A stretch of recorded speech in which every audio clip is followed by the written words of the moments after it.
Et bonjour tout le monde. Aujourd'hui, je continue à suivre mon petit plan des 30 vidéos 30 jours que j'avais fait il y a 3 ans maintenant. C'est un peu mon défi pour la période de confinement. Et donc je reprends les sujets de l'époque dans l'ordre où ils étaient et je vous les restitue aujourd'hui. Il y a des questions peut-être qui sont un peu moins d'actualité, un peu comme la présence du beurre dans la plupart des plats de cuisine française.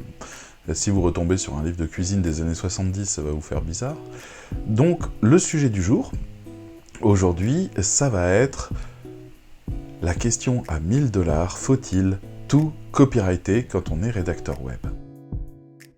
Alors, copyrighter, d'abord, qu'est-ce que ça signifie?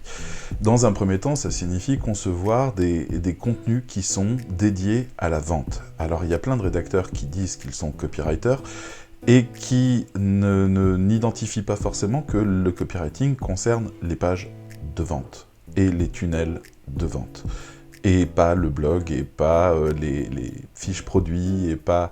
Bref, pas plein de choses, newsletter et compagnie, c'est pas des copywriters à ce moment-là, ce sont des marketeurs éventuellement, mais le terme copywriter a une limite qui est vraiment celle de la conversion. On est vraiment orienté conversion. Mais les outils du copywriter nous intéressent. Bien sûr, et on va voir ça. Alors, faut-il tout copyrighter quand on est rédacteur web? Première réponse, oui. Oui, tout doit performer sur son objectif, massivement, puissamment, tout doit réussir son objectif. Mais les objectifs ne sont pas forcément de vendre. Il y a des gens qui produisent des articles de blog dans le but de nourrir le branding, de travailler une communauté, d'amener doucement les visiteurs à passer... à préparer leur esprit au passage à l'acte, donc à l'acte d'achat. Je ne sais pas si par exemple vous devriez, en période de guerre, manger des abats à la place de la bonne viande, parce que la bonne viande part au front, situation de 1941 aux États-Unis, eh bien, il va falloir faire tout un travail pour vous convaincre de manger des boyaux d'animaux plus que les muscles. Désolé pour tous les végans, hein. Je ne veux pas vous écœurer avec mon exemple, mais il est plutôt parlant et il est historique. Et donc, en fait, il y avait une nécessité à pousser les gens qui étaient restés au pays à manger des choses qui ne devaient pas être envoyées au front. Eh ben, ça a pris 6 mois, ça a été un travail absolument énorme, mais toutes les réunions qui ont eu lieu, toute la communication qui a eu lieu, a amené les gens à changer de comportement. Donc il y a des articles qui servent à ça, ils ne rentrent pas dans le copywriting. Je suis désolé pour les copywriters, vous ne pouvez pas non plus tout prendre. Ça, c'est notre job, de réussir à travailler à la transformation. Donc, transformer, rassurer, attirer, fidéliser, etc., etc. Vous avez un ensemble d'objectifs, et les outils de copywriting peuvent nous permettre de rendre ça performant, et d'être très bon, et on se doit d'être performant. Donc si on veut attirer des gens, il nous faut un titre putaclic. Et oui, il nous le faut. Si on veut fidéliser, il faut travailler l'émotionnel. Et oui, il le faut, etc., etc. D'un autre côté, donc non. Tout ne sert pas à vendre, il ne faut pas tout copyrighter parce qu'on ne va pas coller des call to action partout. Ce serait bien, mais le truc, c'est que c'est comme quand vous avez le vendeur qui est collé à votre cul quand vous vous baladez dans la boutique. Bonjour monsieur, est-ce que je peux vous aider? Est-ce que ça vous intéresserait de connaître les prix? Vous savez qu'on peut vous faire une offre? Est-ce que vous voulez des renseignements sur ce produit? Je pars. J'ai été commerçant pendant 5 ans de ma vie, j'ai dirigé, c'était une boutique qui était la mienne, et je peux vous dire que le client, il part. Il partait systématiquement quand on allait le voir et qu'on le tannait 3 secondes pour savoir s'il voulait acheter ou non. Il faut lâcher les gens avec ça, il faut les amener dans un raisonnement à se sentir détendu et libre de choisir si vous voulez augmenter votre chance d'être choisi. Parce que c'est ça, c'est de la séduction, c'est pas du bourrinage, c'est de la séduction. Ou alors vous vendez un truc totalement essentiel et que les gens doivent prendre du type si vous mangez cette pilule, vous gagnez 3 années de vie, ça devrait pas trop poser de problème de la vendre. Mais bon. Ensuite, on a oui, de l'autre côté, il faut tout copyrighter parce qu'on doit utiliser au mieux les outils de copywriting, comme je disais. Et ces outils sont nombreux. Les titres avec toutes les techniques de titres copyrightés, que ce soit les nombres dans les titres ou ce genre de choses. Les titres copyrightés permettent de recevoir jusqu'à 300 ou 400% de fréquentation en plus simplement en tournant le titre comme il faut. Tout le monde veut ça. Après, copyrighté et putaclic, il y a des limites. Clickbaiting et compagnie, il y a des limites.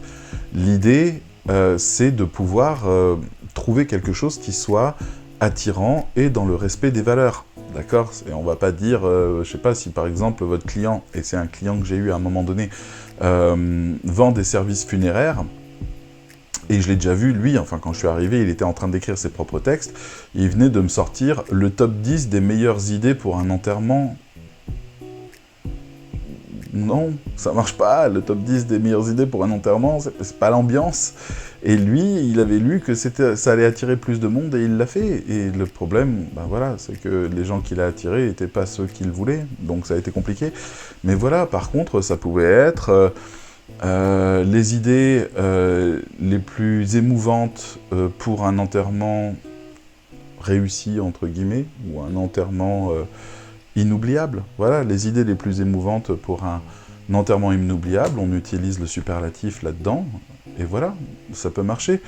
Ou le secret, oui, d'un enterrement inoubliable, ou les 4 les 4 personnes à surtout jamais oublier d'inviter lors d'un enterrement. On peut aller loin là-dedans, mais on est dans le respect de l'idée qu'on veut faire la meilleure cérémonie possible, c'est ça la valeur.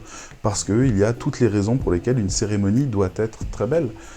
Donc, on peut travailler le copywriting sur tous les titres, y compris des articles qui sont pas là pour vendre. Mais oui, on peut faire ça. On peut faire aussi du call to action, on peut faire aussi des techniques AIDA dans les articles, c'est-à-dire attention, intérêt, désir, action, où en fait l'action serait partagez cet article, passez-nous un coup de fil si besoin, inscrivez-vous à notre newsletter, voilà, je sais pas, plein de choses qui peuvent arriver à la fin d'un article sans que ce soit choquant, où on dit juste « Ah, c'est bien, d'accord, j'ai appris plein de choses intéressantes, j'ai progressé sur mon raisonnement, c'est très bien, maintenant, je sais qui appeler si j'ai besoin. Moi, j'ai pas besoin de plus que ça à la fin d'un article, c'est déjà une très très belle conversion. » Donc voilà, et enfin, ben ouais, au niveau des conversions, parlons-en. Non, on va pas tout copywriter parce qu'on a des conversions qui sont très différentes de celles du copywriter. Le copywriter, il imagine un chemin, il faut pas commencer... Enfin, il a ses limites que nous, on comble après de l'autre côté sur notre secteur.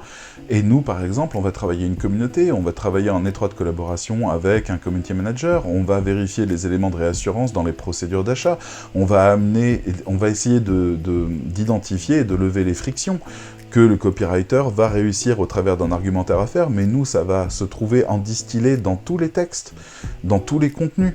On va être présent, on va aussi travailler le storytelling, que lui peut faire aussi, mais nous, on peut le faire dans le sens où on va faire émerger les valeurs, et pas seulement juste pousser à la prise de contact ou autre. Le copywriter, par définition, est celui qui crée de l'action, qui crée l'action de conversion.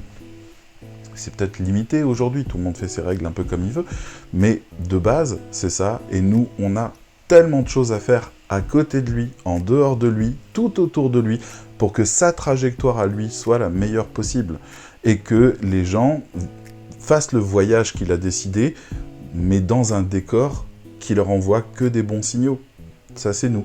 Et on a globalement les mêmes outils quand on veut être performant. Quand on veut un effet, créer un effet, on a les mêmes outils, eux et nous.